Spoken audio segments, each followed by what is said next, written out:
나는 한자와 나오키 도쿄중앙은행의 융자과장이다. 오늘은 이상한 업무를 경험했다. 서부 오사카 철강의 대출 실행건이다. 지점장이 5억엔이나 되는 대출의 담당자를 행원이 된 지 2년밖에 안 된 나카니 씨에게 맡겼다. 그리고 융자과장인 나에게 검토할 시간도 없이 지점장이 결제를 진행하고 실행과에 넘겨버렸다. 그리고 나에게 대출이 빨리 실행되게 하라고 압박을 하였다. 나는 그 서류에 대해 제대로 검토하지 못했다. 하지만 지점장의 지시로 실행과의 대출을 빨리 실행해달라고 요청을 했다. 대출은 실행되고 넉 달이라는 시간이 지났다. 나카니 씨가 서부 오사카 철강에 결산서를 가지고 나에게 왔다. 대출 시 서류와 다르게 적자가 난 것이다. 재무결과 분석을 하니 분식회계이다. 이 내용을 지점장에게 보고하니 융자과장인 나의 책임이라고 한다. 내가 검토할 시간도 두지 않고 뺏어가서 결제를 진행시킨 것이 누군가? 바로 지점장이다. 자신의 판단으로 검토할 시간도 주지 않고 문제가 터지자 나에게 모든 책임을 지게 하는 것은 너무 비열한 짓이 아닌가? 이대로는 절대 참을 수 없다. 당한 만큼 갚아줄 것이다. 나의 반격을 기대해라.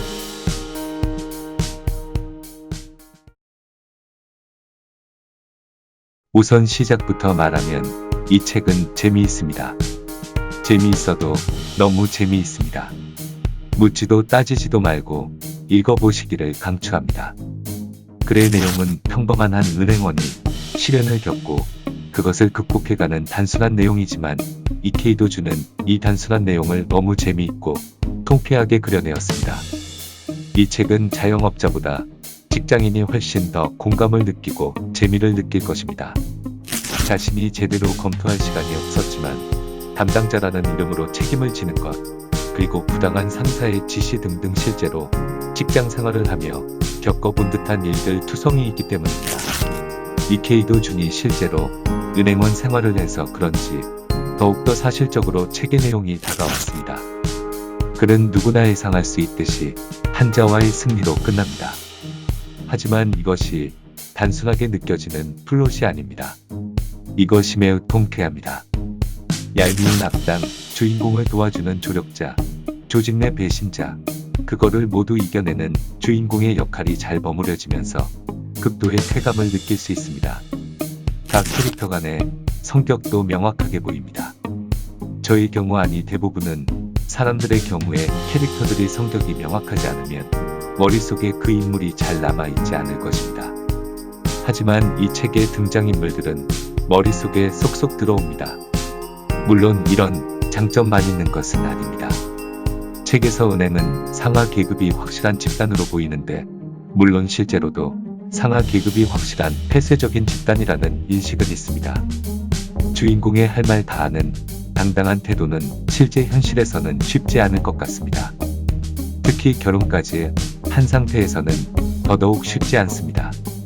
그리고 채권 회수에 결정적인 역할을 하는 인물 A는 설정이 약간 억지스럽습니다. 배신을 하는 부분이 약해 보입니다. 사실 약하지는 않지만 전체적인 책의 퀄리티에 비해 부족해 보입니다. 이런 단점으로 보이는 부분까지도 이야기를 이끄는데 큰 역할을 한다고 생각합니다. 물론 작가가 의도한 부분일 수도 있을 것입니다. 이런 부분이 이 책의 장점을 덮을 수는 없을 것입니다. 아마 2%의 올해 최고의 책이 될 것 같은 느낌입니다. 더 놀라운 점은 이 책은 시리즈 중 1권이라는 점입니다. 아직 3권이 더 출간될 예정이고 우리는 3권에 더 환상적인 경험을 더할 수 있습니다.